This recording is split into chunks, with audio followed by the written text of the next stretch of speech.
ہماری خداوند یسوع کی انجیل مقدس لوکا کے مطابق اس کا 13واں باب 18 سے 21 آیات تک۔ ایک دن یسوع نے کہا کہ خدا کی بادشاہی کس کی مانند ہے، میں اسے کس سے تشبیہ دوں؟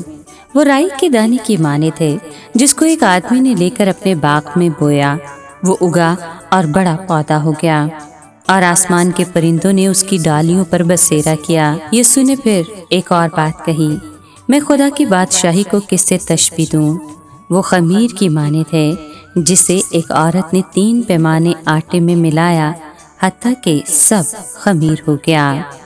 پاک کلام کے پڑھے اور سنے جانے پر خداوند کی برکت ہو، خدا کا شکر ہو۔ عزیز دوستو، آج کے کلام میں پیش کی جانے والی تمثیل میں رائی کے دانے کے بیج کا ذکر کیا گیا ہے جو کہ بہت چھوٹا ہوتا ہے، اور جب وہ پھلتا ہے تو سب سبزیوں سے زیادہ بڑا درخت بنتا ہے۔ اس کی شاخوں پر پرندے بسیرا کرتے ہیں۔ اس سے مراد خدا کے کلام کی وہ طاقت ہے جو آپ کو ایسا شخص بنا دیتا ہے کہ لوگ آپ کی زندگی سے برکت پاتے ہیں۔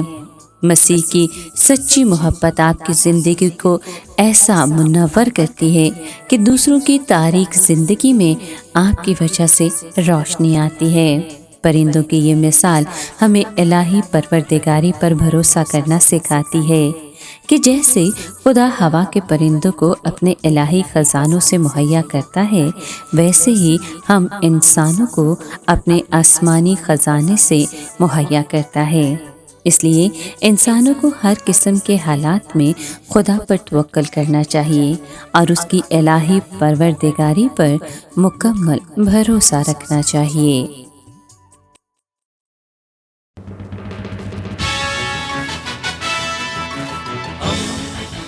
دوستی کا پیمبر، ریڈیو ویریتاس ایشیا۔